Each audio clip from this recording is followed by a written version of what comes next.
Final presentation of this session, I'd like to welcome Dr. Neil Cashman, Chief Scientific Officer and co-founder of ProMis Therapeutics. Neil will be presenting a talk entitled Treating TDP-43 Proteinopathy by Knockdown. Hi, Neil. Okay, so I have been an ALS clinician for over 35 years and also someone who has tried to translate the research of my lab into therapeutics for the people that need them. So I continue to be a professor and Canada Research Chair at the University of British Columbia, but primarily what I'm talking to you about today is a ProMis program, a new ProMis program that I find very intriguing. So let's see here. Okay, so as many of you know, I'm fascinated by the idea that prion-like mechanisms might participate in common neurodegenerative diseases, especially ALS. We were surprised and pleased to find first a theoretical support for TDP-43 being a prion-like protein, and then the knock 'em dead experiment from Virginia Lee's lab, in which she was able to transmit FTLD brain homogenates into mice expressing low levels of human TDP-43 and then wild-type mice. So we got interested in the possibility that stopping this propagation with antibodies might be therapeutic. But along the way, we defined something that I think is novel. It's the fact that TDP-43 aggregates, misfolded TDP-43 aggregates, can not only recruit normal, healthy TDP-43, but they can recruit and misfold other proteins to aggregates to change their conformation. And we found that SOD1 is one of those proteins, but in the literature, nuclear pore proteins and transport proteins, DISC1, believe it or not, a protein involved in schizophrenia, and RAC1. And we named this protein cohort the TDP-43 pathological interactome. So here is the RAC1 paper that made our heads explode. It was published back in 2017 in HMG. And the findings were that mutant TDP-43 lacking a nuclear localization signal, which is called DNLS TDP-43, co-aggregates with endogenous RAC1. And this co-aggregation with RAC1 induced the suppression of global protein translation in these cells by interacting with RAC1, which is a ribosomal protein. The authors were also able to compete binding of endogenous RAC1 by overexpressing a RAC1 mutant that does not bind the ribosome. So it was like a saturable site inside the cells, and once the DE RAC1 was obscuring that site, then there was less translational suppression with the wild-type RAC1. And perhaps most excitingly, RAC1 co-localizes with about 50% of TDP-43 cytoplasmic inclusions in ALS spinal cord motor neurons. Now, what the heck is RAC1? It's not something that ALS researchers are aware of. It's been studied most intensively in plants, but that's obviously not the reason for us studying. It's a WD repeat protein that adopts a 7-bladed beta propeller structure. One of the remarkable things about RAC1 is that the human amino acid sequence, not the mRNA, but the human amino acid sequence is 100% identical to mice and rats. I'm unaware of a precedent for this, even down to Drosophila at 76% identical, and over half identical in yeast. So it's an extremely successful protein throughout phylogeny. As I told you, it's a core ribosomal protein of the small 40S ribosomal subunit. It is a scaffold protein interacting with over 80 partners with over 100 functions. It is involved in translational regulation and ribosomal quality control to the extent that it causes translational pausing. It's a important protein in translational pausing, which can have good or bad effects for cells, especially neurons. It's expressed everywhere, but mostly in the cytosol. And it has some disease relevance, including Alzheimer's disease, in which one of its interacting proteins seems to be misactivated in Alzheimer's disease. And in ALS, as I showed you, it might be something more sledgehammer-like. It's actually co-aggregating with TDP-43. So we immediately turned in the lab, and this is the work of Beibei Zhao in my lab, to see if there is co-aggregation of RAC1 with TDP-43 in ALS. And here we have some normal rows in which TDP-43 is present in the nucleus. These are normal healthy controls. RAC1 is present in the cytoplasm, and never the twain shall meet in the merge. But in cases of ALS with TDP-43 aggregates, especially skeins, but to a certain extent, short threads as well, there is dramatic co-localization of RAC1 and the aggregates of TDP-43, again, shown best on the merge. So we tested some of the other findings of the HMG paper and found that overexpression of wild-type RAC1 wild-type TDP-43 did not cause coaggregation, except you can see over in the merge, when wild-type TDP-43 is present in the cytoplasm as an actual aggregate, you can see intense co-localization with RAC1. For DNLS TDP-43, which is lacking the nuclear localization domain, as I told you before, that's expressed and stays in the cytoplasm where it aggregates. And you can clearly see that aggregates of TDP-43 are associated with aggregates of RAC1. So could this work somehow be utilized in a therapeutic context?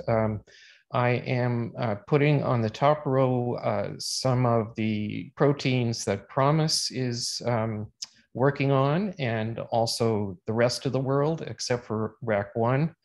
But it's interesting that it is possible to knock down SOD1 and ataxin-2 without it being embryonic lethal. For TDP-43 and RAC1, it is embryonic lethal to knock it out. And maybe it's no coincidence that ASOs are in clinical trials for SOD1 and ataxin-2, but obviously not TDP-43 and obviously not RAC1. There's another angle here that extracellular antibodies, which don't have to be precisely specific for misfolded SOD1 or ataxin-2 or TDP-43 have been shown to be therapeutic in mouse models, preclinical models of the disease.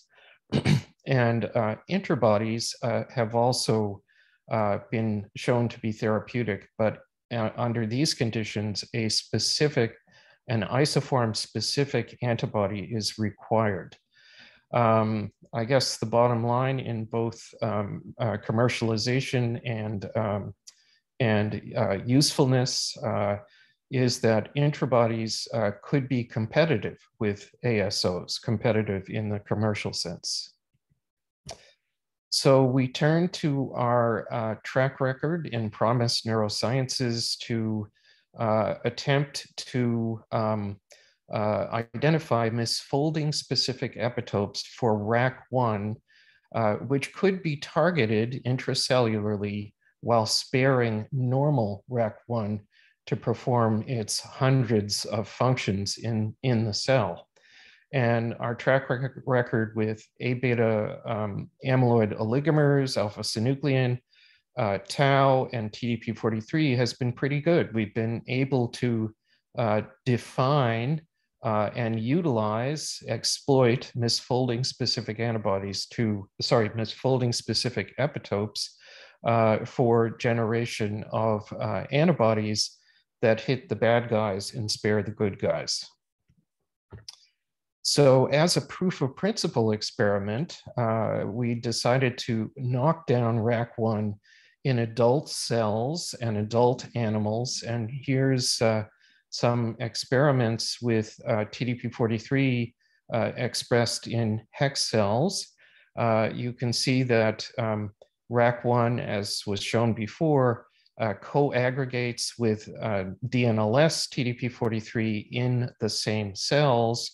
When we knock down RAC1, shown by the lack of red staining, incredibly, this TDP-43 appears to become more diffuse, fewer aggregates, and in fact, some TDP-43 actually appears to enter the nucleus, which we don't understand because this is DNLS TDP-43 lacking the nuclear localization signal. On the right side is a bar plot of total aggregate area per cell in cells expressing DNLS TDP-43 without the knockdown. The aggregate is high. With RAC1 knockdown, it's about half of the area per cell, which is kind of nice. Another feature of RAC1 pathological function is its ability to cooperate with TDP-43 to knock down global translation. You can see that on the upper row.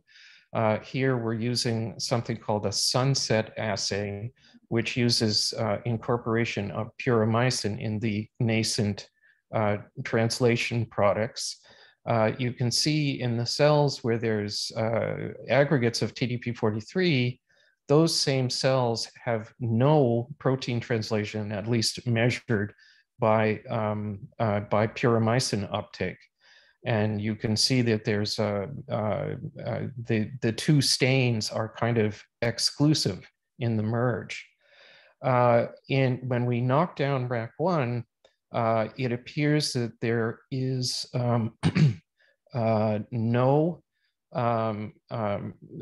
that we reverse the defects in protein translation. You can see some nuclei that are staining with TDP-43, but those cells also are capable of incorporating puromycin. This is important because a lot of neurodegeneration appears to be linked with defects in protein translation. So I guess the most exciting data was generated in flies in Drosophila, where we have overexpressed human wild type TDP43 and mutant TDP43, the Q331K mutant, in the eye of Drosophila ommatidia. And we've also developed a system to express RNAi against the Drosophila RAC1 in the same cells in the mature animals. When the eye proteins are being expressed, this RNAi to RAC1 is also expressed. You can see in the images, there's some degeneration of circumferential ommatidia at the bottom. That appears to be restored by knockdown of RAC1. And the data are even more dramatic for the human mutant Q331K. There is a much more progressive loss or retinal neurodegeneration that occurs in the absence of RAC1 knockdown, and that's entirely ablated by the presence of RAC1 RNAi. So here's what we have. We have some interesting functions of RAC1, which or knocking down RAC1, which is to increase the solubility of TDP43 within the cell, to disaggregate aggregates, a striking finding, and also a reversal of the TDP43 induced loss of global translation. We believe that knocking down RAC1 in adult human spinal cord, for example, is probably not a good idea using ASOs because of the many, many functions that RAC1 performs in the nervous system. And we are developing selective intrabodies to RAC1, which could be potentially used as a gene therapeutic. So here's where we are with the ProMis portfolio. We have intrabody constructs for TDP43 and a PROTAX construct for SOD1. We also have RAC1 misfolding specific antibodies, misfolding specific epitopes, which we predicted computationally, in which the antibodies are now being tested. And we are including ataxin-2 in this effort as well. We have potential misfolding specific epitopes, and we're raising antibodies against that now. So this is from ProMis, in which Gene Williams is our chairman and CEO. I serve as the CSO. You could contact either of us if you have an interest in talking. And we're also presenting at the MND ALS meeting in December, a RAC1 poster, and Bebe Zhao will be presenting that. And if you have questions for her, you could address them there. Hopefully I've left enough time for any questions, so please let me know. Thank you, Neil, for a great presentation. Really interesting learning about the interaction between RAC1 and TDP43. A question that occurs to me is, what's the proposed mechanism by way you would have a pathological variant of RAC1? In the other cases, you can see mutated TDP43, mutated SOD1, et cetera, where we see misfolded variants of those. Have you detected misfolded RAC1? We've certainly detected misfolded RAC1 using RAC1 polyclonal antibodies. Co-aggregation with TDP43 can't possibly occur without misfolding of RAC1. In other words, the aggregate is going to not have the same conformation as the soluble isoform. But we are just beginning screening these antibodies against a computationally predicted RAC1 misfolding specific epitope. And I am not at liberty to tell you what we found.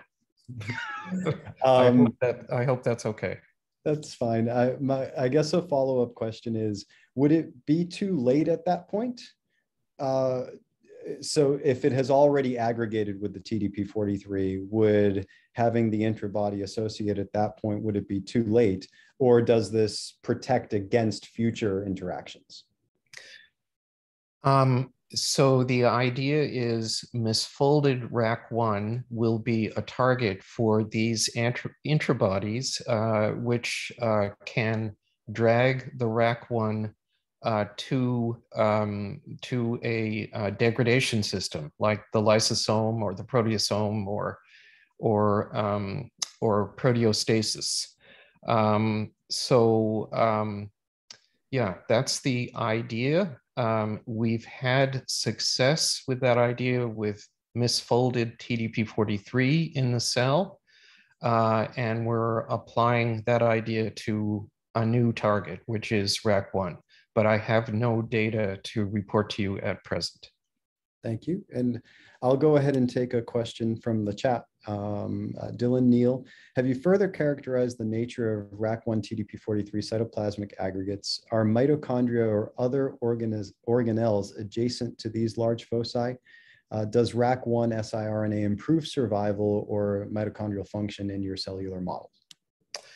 So we have deliberately gone for a cell line, which is HEC293 cells that seem to tolerate RAC1 knockdown without toxicity. They also tolerate TDP-43 inclusions. You know, obviously in the future, we have to move to a more appropriate system that is neuronal or at least neuronal-like in order to answer those questions. It is a big question, and it's a good question.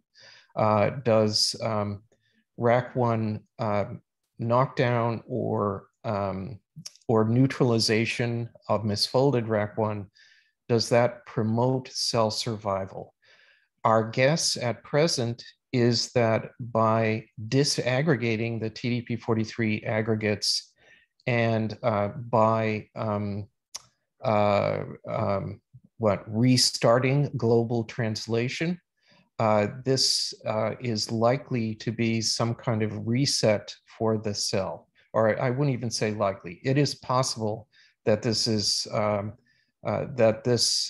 toxicity of TDP-43 and suppressed protein translation, it's likely that that is toxic for the cell, for neurons particularly. But if we could reverse that either with knockdown or with misfolding specific intrabodies, one would guess that the health of the cells will improve.